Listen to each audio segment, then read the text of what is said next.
Räägime siis mõistest elektriväli. Kui öelda otse ja üsna lihtsustatult, siis on elektriväli elektrilise vastastikmõju vahendaja. Mida see tähendab? See tähendab seda, et kui meil on kuskil ruumis mingisugune elektrilaeng, ütleme elektrilaeng A, siis seda elektrilaengut ümbritseb eriline substants. Selle kohta ei saa öelda aine, sest tegemist ei ole ainega. Ta on üks looduse eksisteerimise vorme, väli. Sellest väljast ei ole välja tekitajal endal mingisugust teadmist. See elektriväli eksisteerib tänu sellele elektrilaengule, aga seda laengut ennast see elektriväli mitte kuidagi ei mõjuta. Küll aga mõjub see elektrilaeng kõikidele teistele temas asuvatele elektrilaengutele. Ehk siis, kuna erinevad liiki laengud kas siis tõmbuvad või tõukuvad, siis sõltuvalt sellest, mis liiki on siis see teine või kolmas laeng võrreldes väljatekitaja, ka toimub siis kas tõukumine, või näiteks hoopis tõmbumine. Ja tegelikult võime me rääkida ka täpselt vastupidi. Kõiki teisi laenguid ümbritseb nende elektriväli ja see elektriväli paneb siis selle meie laengu A vastavalt siis kas tõukuma või tõmbuma ülejäänud laengutega. Ehk siis praegu tegelikult seda, kui me räägime B-laengu elektrivälja mõjust laengule A, siis, eks ole, põhjustab tema tõukumise. Ja kui me tooksime mängu veel ka selle laengu C, siis peaksime siia ümber joonistama omakorda elektrivälja ja see siis peaks mõjutama seda A-d, aga ta peaks kindlasti mõjutama ka seda B-d. Aga vaatame siis kahte laengut A ja B, eks ole, ja me teame, et nende vahel mõjuvat elektrijõudu saab arvutada siis Coulomb'i seadusest ja muideks BA arvutatakse siis täpselt samast valemist. Aga jättes nüüd kõrvale selle konkreetselt teise elektrilaengu ja tuues sisse siis elektrivälja iseloomustava suuruse elektrivälja tugevus, saame me siis need elektrijõud panna kirja siis elektrivälja tugevuse kaudu. Nii et see jõud,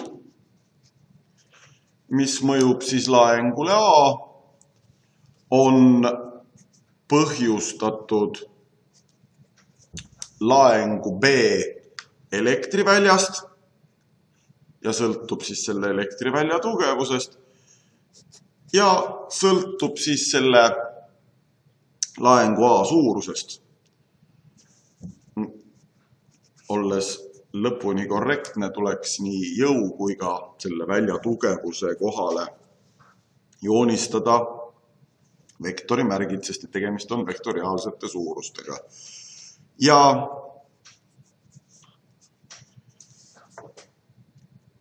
laengule B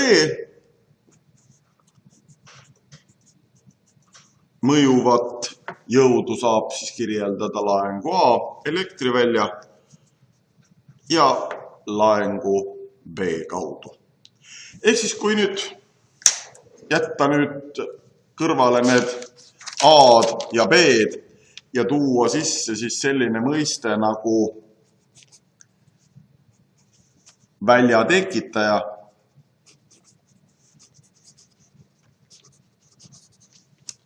ja tuua sisse mõiste proovilaeng,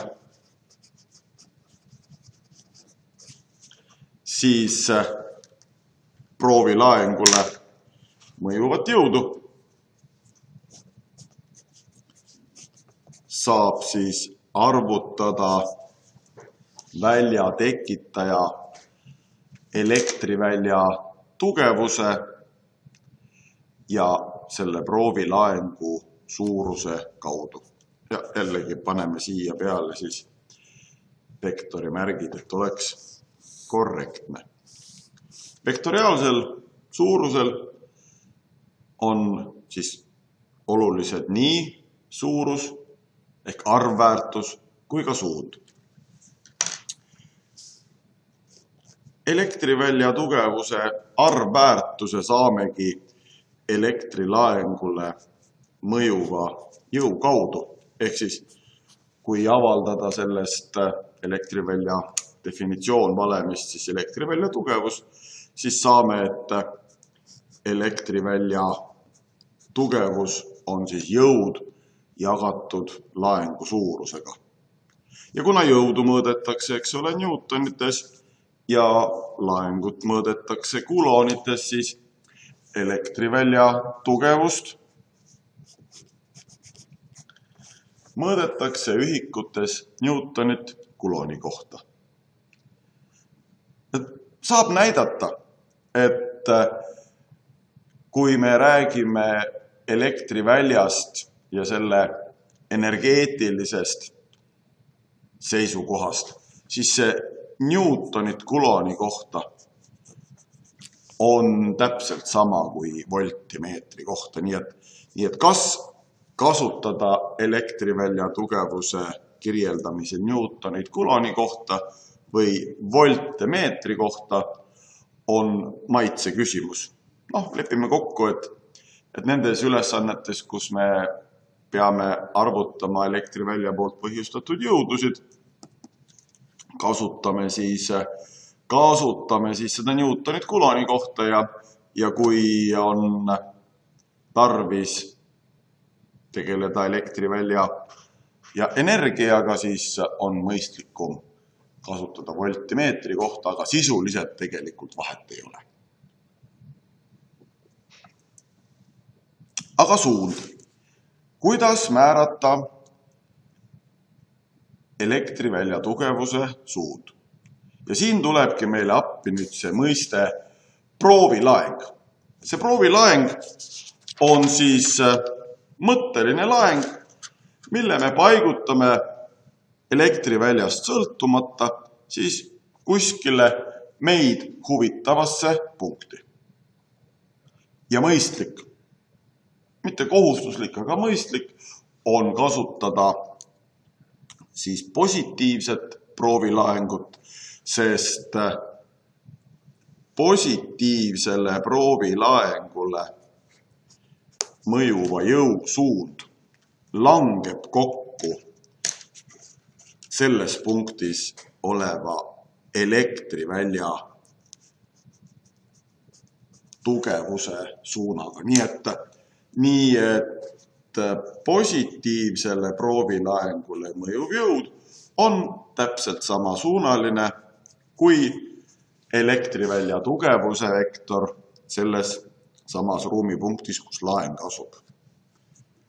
Noh, kui keegi nüüd tahab kasutada, eks ole, negatiivset proovilaengut, ei ole keelatud, siis täpselt samas olukorras, nagu siin see ülemine joonis, peaks siis negatiivsele laengule mõjuma täpselt vastassuunaline jõud.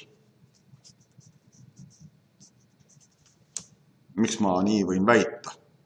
Eks ole, meil on positiivne laeng, mida tõmmatakse, eks ole, meie joonisel siis paremale.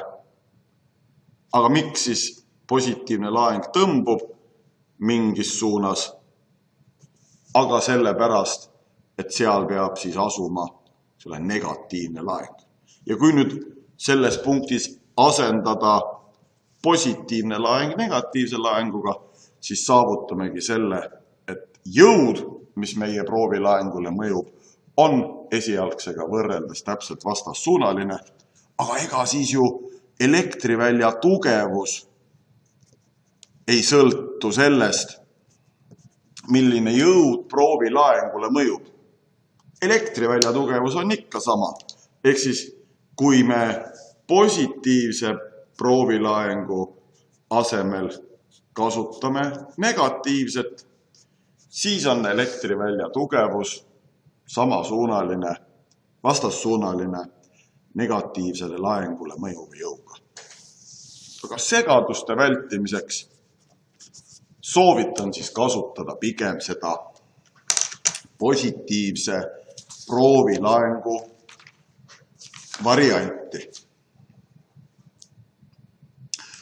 Kuidas elektrivälja tugevust arvutada või millistest suurustest see sõltub?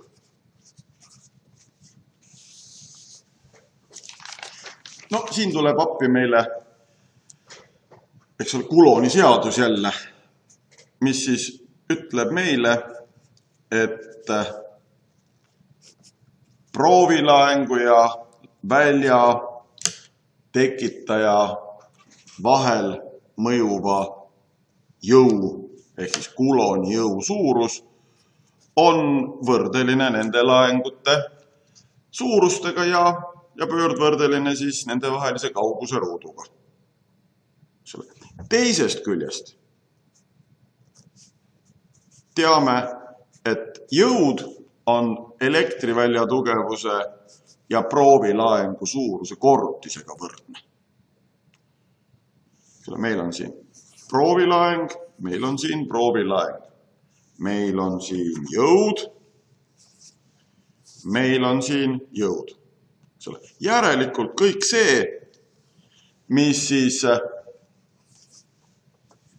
Coulomb'i seaduses jõust ja proovilaengust üle jääb, see ongi elektrivälja tugevus. Täpsemalt siis punktlaengu elektrivälja tugevus, ehk siis me näeme, et punktlaengu elektrivälja tugevus sõltub ka kahest tegurist, eelkõige siis punktlaengu suurusest, millega ta on võrdeline, ja kaugusest sellest laengust või veel täpsemalt tegelikult siis kauguse ruudust. Elektriväljadele, aga see on tegelikult iseloomulik ka kõikidele teistele väljadele, millised nad siis ka iganes ei oleks, on iseloomulik superpositsiooni printsiip.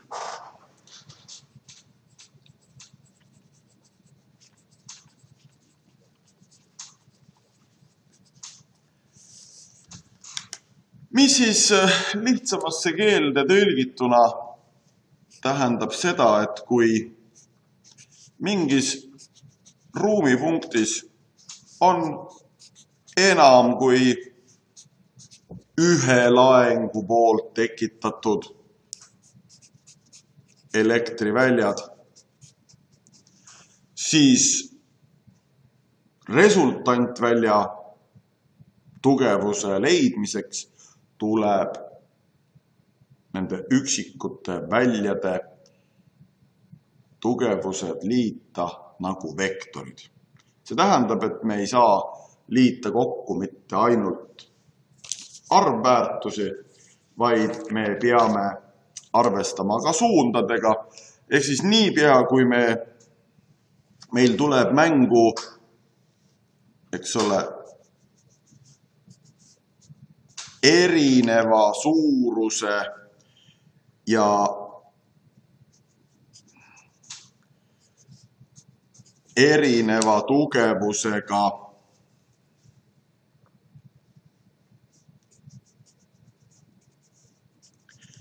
elektriväljad mingis punktis,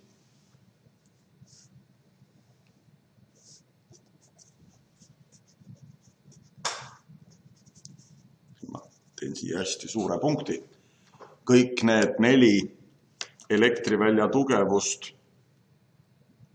asuvad siis samas punktis, need on 4 erineva laengu elektriväljad. Siis kui me tahame teada, milline on see resultantväli, või täpsemalt selle resultantvälja tugevus, nii suurus kui suund, eks ole, siis peame me enda jaoks paika panema positiivse suuna. Matemaatikaõpetaja on kindlasti teid harjutanud mõttega, et positiivne suund arvteeljel on alati paremale. Las ta olla. Mis tähendab siis seda, et E1 ja E2 on meie poolt valitud teljesuunalised ja need tuleb siis tehtes lugeda positiivseks.